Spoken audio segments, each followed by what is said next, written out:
ಚುನಾವಣಾ ರಾಜಕೀಯಕ್ಕೆ KN Rajanna good bye. DCC bank ಚುನಾವಣೆ ಗೆದ್ದ ಬೆನ್ನಲ್ಲೇ ರಾಜಣ್ಣ ಮಾತು. ಇದು ನನ್ನ ಕೊನೆಯ ಚುನಾವಣೆ ಅಂತ ಹೇಳಿದ್ದೆ. ನೋಡೋಣ, ಇತ್ತೀಚೆಗೆ ತೀರ್ಮಾನ ನಾನು ಮುಂದೆ ಸ್ಪರ್ಧೆಯನ್ನ ಮಾಡಿಲ್ಲ.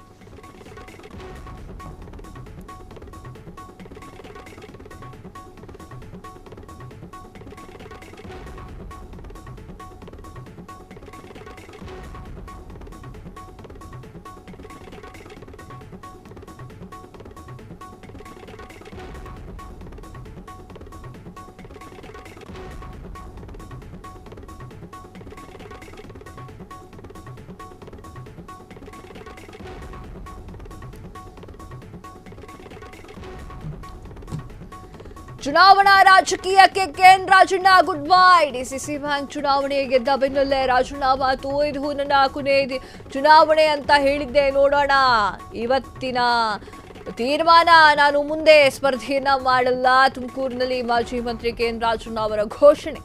ಸಚಿವ ಸ್ಥಾನ ವಜಾ ಬಗ್ಗೆ ತಲೆ ಕೆಡಿಸಿಕೊಳ್ಳೋದಿಲ್ಲ, ಅದು ಹೈಕಮಾಂಡ್ ನಿರ್ಧಾರ ಅಂತ ಹೇಳಿರುವಂತಹ ಕೆಎನ್ ರಾಜಣ್ಣ, ನನ್ನ ಸ್ಥಾನ ಹೋಗೋಕೆ ಸಾಕಷ್ಟು ಕಾರಣ ಇದೆ, ಸಮಯ ಬರಲಿ ಹೇಳೋಣ ಅಂತ ಹೇಳಿರುವಂತಹ ಮಾಜಿ ಮಂತ್ರಿ. ಎಸ್ ವೀಕ್ಷಕರೇ, ರಾಜಣ್ಣ ಅವರು ಒಂದು ಬೈಟನ್ನು ನೀಡಿದ್ದಾರೆ. ನಾನು ಇನ್ನು ಮುಂದೆ ಚುನಾವಣೆಯಲ್ಲಿ ಸ್ಪರ್ಧೆಯನ್ನ ಮಾಡುವುದಿಲ್ಲ, ದಿಸ್ ಇಸ್ ಲಾಸ್ಟ್ ಚುನಾವಣೆ ಅಂತ ಹೇಳಿದ್ದಾರೆ. ಅಂದರೆ ಎಲೆಕ್ಷನ್ ಅಂತ ಇಂಗ್ಲೀಷಲ್ಲಿ ಹೇಳ್ಬೇಕು.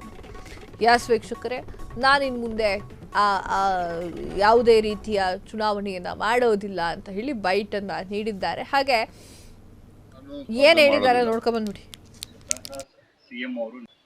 ಅದೆಲ್ಲ ಕಾಂಗ್ರೆಸ್ ಹೈಕಮಾಂಡ್ ನಲ್ಲಿ ಏನ್ ನಿರ್ಣಯ ಆಗ್ತದೋ ಅದಾಗ್ತದೆ, ಅದಕ್ಕೋಸ್ಕರ ನಾನು ತಲೆ ಕೆಡಿಸ್ಕೊಳಕ್ ಹೋಗೋದಿಲ್ಲ. ಆದ್ರೆ ಆಗ್ಬೋದು, ಆಗದೆ ಇದ್ರು ಹೋಗ್ಬೋದು. ಮಾಜಿ ಮಂತ್ರಿ ವೆಂಕಟರಮಣಪ್ಪನವರು ಮಾಜಿ ಸಚಿವರೇ, ಗೊತ್ತಾಯ್ತಾ. ಅದರಿಂದ ನಾವೇನೋ ಜೀವನದಲ್ಲಿ ಒಂದು ಸ್ಥಾನ ಬೇಕು ಅಂತಿದ್ದು ಕೊಟ್ಟಿದ್ರು, ಅನುಭವಿಸಿದೀವಿ. ನನಗೆ ತೃಪ್ತಿ ಇದೆ. ನನಗೆ ಈ ಬಾರಿ ಕೊನೆ ಚುನಾವಣೆ ನಂದು ಅಂತ ಹೇಳಿ ನೀವು ಹಿಂದೆ ಹೇಳಿಕೆಯನ್ನು ನೀಡಿದ್ರಿ, ಆ ವಿಚಾರ ಕೊನೆ ಚುನಾವಣೆ ಅಂತ ಹೇಳಿದ್ರೆ ನಾನು ಸ್ಪರ್ಧೆ ಮಾಡೋದಿಲ್ಲ ಅಂತ ಹೇಳಿದ್ದೀನಲ್ಲ. ನೋಡೋಣ, ಈಗ ಇವತ್ತಿನ ತೀರ್ಮಾನ ನಾನು ಸ್ಪರ್ಧೆ ಮಾಡೋದಿಲ್ಲ. ಸ್ವತಃ ಸಿಎಂ ಅವರು ನಿಮ್ಗೆ ಗೌಪ್ಯವಾಗಿ ಒಂದು ಭರವಸೆ ನೀಡಿದ್ದಾರೆ ಅಂತ ಹೇಳಿ ಯಾವ ಗೌಪ್ಯನೂ ಇಲ್ಲ. ಸಿದ್ದರಾಮಯ್ಯನವ್ರ ಹತ್ರನು ಯಾವ್ದು ಕುಲ್ಲಂ ಕುಲ್ಲ ಎಲ್ಲ ಓಪನ್, ನಮ್ದು ಕುಲ್ಲಂ ಕುಲ್ಲ, ನಮ್ದು ಗೌಪ್ಯತೆ ಯಾವ್ದು ಇಲ್ಲ, ಅವ್ರ ತವರು ಗೌಪ್ಯತೆ ಯಾವ್ದು ಇಲ್ಲ. ರಾಜೇಂದ್ರ ಅವ್ರಿಗೆ ಮಂತ್ರಿ ಪಟ್ಟ ಕೊಡುವ ಸಾಧ್ಯತೆ ಇದೆಯಾ? ನೋಡಿ, ಕಾಂಗ್ರೆಸ್ ಪಾರ್ಟಿದು ನಿಮ್ಗೆಲ್ಲ ಗೊತ್ತಿದೆ. ಯಾರಿಗೆ ಯಾವ ಅಧಿಕಾರ ಕೊಡಬೇಕಾದ್ರೂ ಅಂತಿಮವಾಗಿ ಕಾಂಗ್ರೆಸ್ ಹೈಕಮಾಂಡ್ ನಿರ್ಣಯ.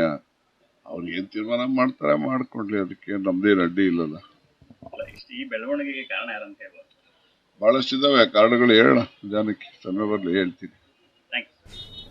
ಕ್ಷಣ ಕ್ಷಣದ ಸುದ್ದಿಗಳಿಗಾಗಿ ಫ್ರೀಡಂ ಟಿವಿ ಸಬ್ಸ್ಕ್ರೈಬ್ ಮಾಡಿ, ಲೈಕ್ ಮಾಡಿ ಹಾಗೂ ಫಾಲೋ ಮಾಡಿ. ಹೊಸ ಸುದ್ದಿಗಳ ನೋಟಿಫಿಕೇಶನ್ಗಾಗಿ ಬೆಲ್ ಐಕಾನ್ ಮೇಲೆ ಕ್ಲಿಕ್ ಮಾಡಿ.